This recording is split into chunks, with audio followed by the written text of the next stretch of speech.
don't forget two things. First of all, Europe is spending a lot of its additional money on defence in the US. 10 countries, UK included, have bought the F-35, P-8 Orion, Patriot air defence systems. If you're the CEO of Lockheed Martin, you're not going to visit the White House and say, Mr. President, we're completely, relaxed if you withdraw from NATO. Far from it. Thousands of American jobs depend on this trade. Secondly, NATO provides the US with a lot of real estate, a lot of bases. Think of Ramstein or Frankfurt. Okay, look, 24 hours since sort of confirmation, I guess, that Donald Trump will be the next US president. Interesting. I've seen some quotes from Mark Rutte, the NATO Secretary General, today, saying, sort of welcoming it, saying that this will mean more spending on defence across NATO's membership. Do you think that Trump does have that influence? Do you think that more money is going to be sent to NATO by its members? Yes, I do. I mean, Trump was quite successful, Toby, with this tactic last time he was in the White House. When he entered power back in 2016, there were only three allies, apart from the US, that were spending the 2% of GDP NATO target on defense. Today it's 23. So the number has risen quite succinctly. Now, Biden, of course, can also claim some credit for that because he's been there for the last 4 years, of course, and his administration, a Democratic administration, although adopting less brutal tactics, less shock therapy, if you like, than Trump, but has also, of course, insisted on the need for Europeans to do more. So the US, either Republican or Democrat, has been sending that message of more European self-reliance to the NATO allies for some time. But of course, Trump has added a few additional conditions. The idea that he might pull troops out of Germany in particular if he doesn't see the defense spending continue to rise. He's hinted that he's not happy with 2%, given the dangerous world we're living in. He would like 2.5, a target that the UK is committed to, or 3% or 4%. I was at a NATO meeting with him back in 2018 when he sort of shocked everybody by saying, I want 4%. So he may try to introduce that bigger target, which will be difficult, Toby, for a lot of allies because 9 of them are still not on 2%. And in the case of Italy or Canada, won't get there for some time yet. And then, of course, the third thing is this threat he made on a campaign trail to withdraw the American security guarantee from those allies that he thinks are delinquent and are free riders. Whether that's campaign rhetoric, we hear a lot of those things, of course, during election campaigns. Whether he's really serious about doing that, of course, we'll have to wait and see. But, the Europeans, they saw Trump for 4 years. He's not a surprise anymore. They know what they're getting. But of course, the other side of it is that they have to spend more money, not just to please the Americans, but also, of course, because they have to. There's the war in Ukraine. There's instability all around the periphery of Europe. Europe has underinvested for decades. So even without Trump sort of breathing fire and brimstone from the White House, the Europeans would need to do more simply in their own self-interest. There would be critics of Trump that would say he's, talking more and more and more until, say he gets to 4% and says everyone's got to spend 4%, that would give him an excuse to leave NATO, even if he sort of creates these sort of unrealistic expectations. Do you think that that is his plan? It's a way for him to go, no one's doing what I say is absolutely important for NATO's continued existence, and therefore we shan't stay in it.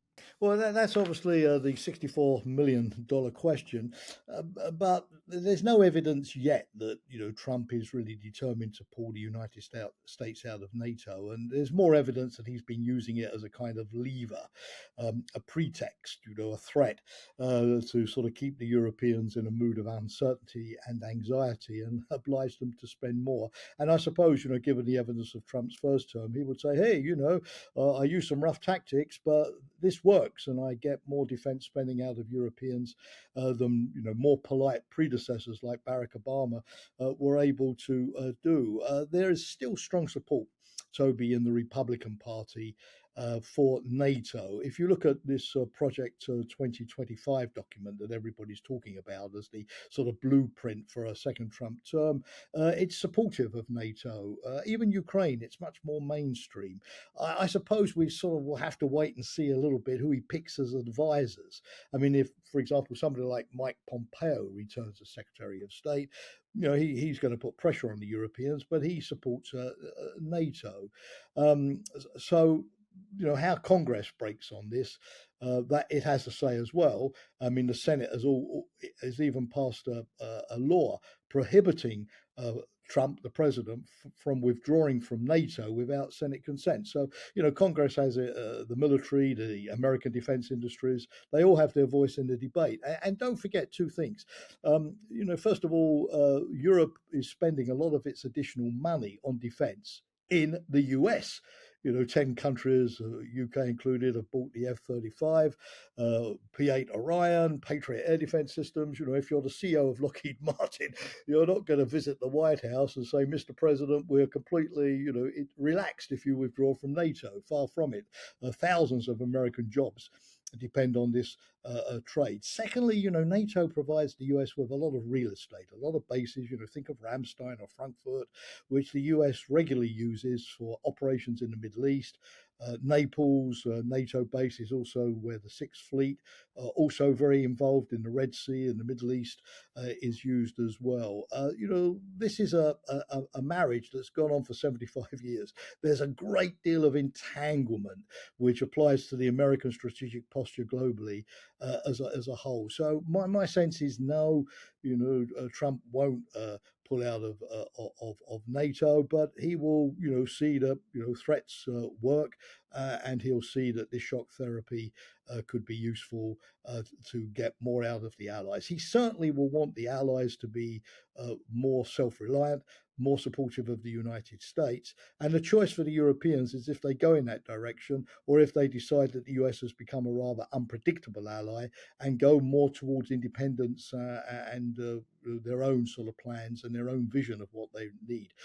This is, I think, is going to be one of the interesting turning points of the next 4 years. I thought one of the other quotes that came from Mark Rutte in this very brief statement that he gave to journalists over the last day or so was this mention of North Korea, where he talked about North Korea's involvement in particular Russia's war in Ukraine, potentially spelled big trouble. He name checked the US. He also said as well as NATO partners like Japan. I thought it was quite an interesting card to play about North Korea on the day that Donald Trump wins that election. Well, absolutely, because of course, the world has changed dramatically since the more peaceful environment, which Trump was lucky to have, frankly, even though he will take the credit for it, but which he was lucky to have during his first term. We've got Ukraine, we've got the Middle East, of course. I don't need to tell your listeners about all of these things. Taiwan and China, and the like. And of course, the entry of North Korea into the war does change the calculus because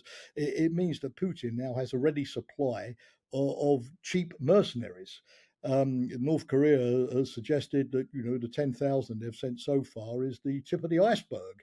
They'd be willing to send a lot more, including North Koreans, to work in Russia's defense industries. And if Putin has this, sort of on tap, sort of permanent Wagner organization coming from North Korea of mercenaries, he doesn't have to mobilize the sons of the bourgeoisie in St. Petersburg or Moscow, and therefore he can probably continue the war cheaply with impunity, with very some impact on Russia, obviously, but not with the 600,000 Russian casualties that we've had over the last 2.5 years. And of course, North Korea in exchange seems to be getting Russian satellite know-how technology, long-range ballistic missile development technology, help evading sanctions, of course, particularly when it comes to oil and gas, food supplies. And for South Korea, the frightening thing is that an army, the North Korean army, which has done no fighting since 1953, the end of the Korean War, could come back from the Russian front if you like, the Ukraine front in a year or so, knowing 21st century warfare techniques are battle hardened. And if you're in South Korea, that is a fairly nightmarish prospect. So clearly, what's happening is that the Asian theaters and the Atlantic theatres are fusing as they increasingly impact on each other. And I think Mark Rutte could point out to Trump that the reality today is that the territory of NATO's adversaries is 90% in Asia now.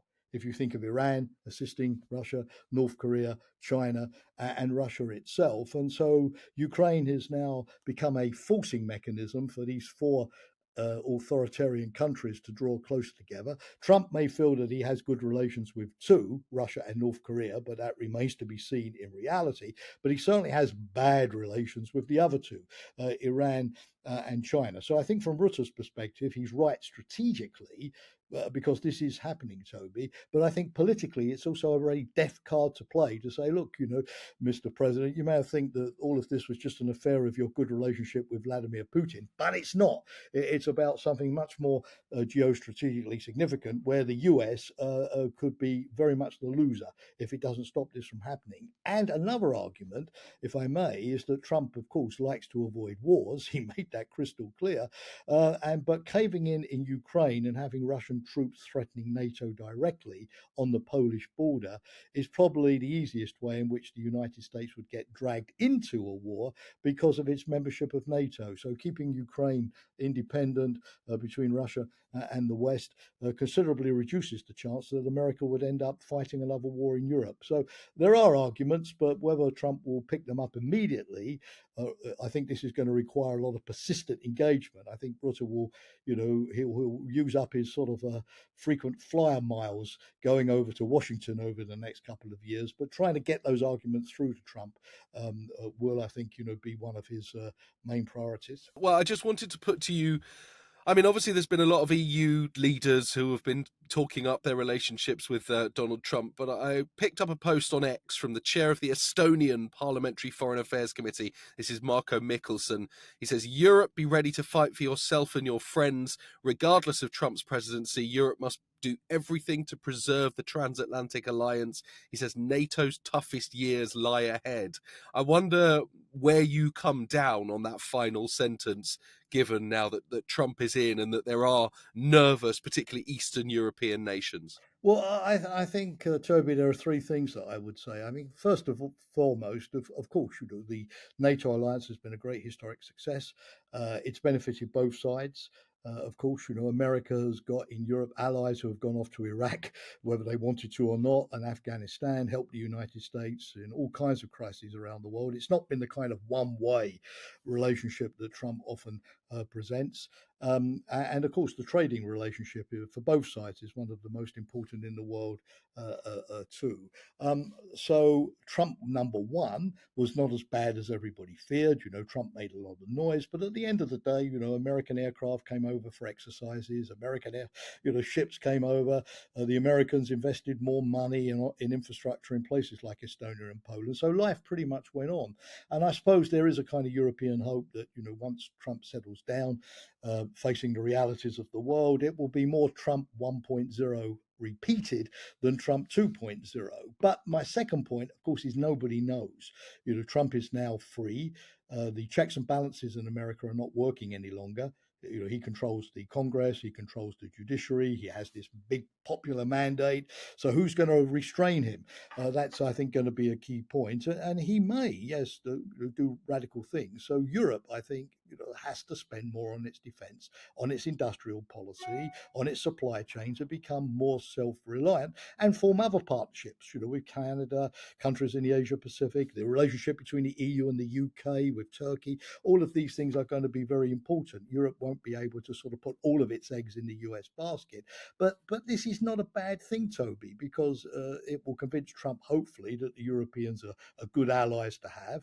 And if Trump does do something radical, at least it will leave Europe in a slightly less, vulnerable position than it's in today. The third thing I would say is that, Trump is open. My old boss, Secretary General Jens Stoltenberg, who was the predecessor to Mark Rutte, he really tried very hard to get Trump to sort of see defense spending as a political victory where Trump could claim the credit. Look what I managed to do, which my predecessors were unable to do, get those Europeans to pay more. And so Rutte, seems to be pretty optimistic that he's got similar skills in terms of handling Trump. And working at all levels with the administration, with American business, with the Congress, anybody who has got leverage in the United States on this, I think is going to be what people will need to do over the next few years. But America has become less predictable. Trump's victory means that Trumpism is going to survive Trump. That seems pretty clear in the United States, given this groundswell of populist opinion. And so Europe, in the short term, has to keep the transatlantic relationship going, but it also has to position itself for a different world in which it's going to also have to be more reliant upon its own resources and means.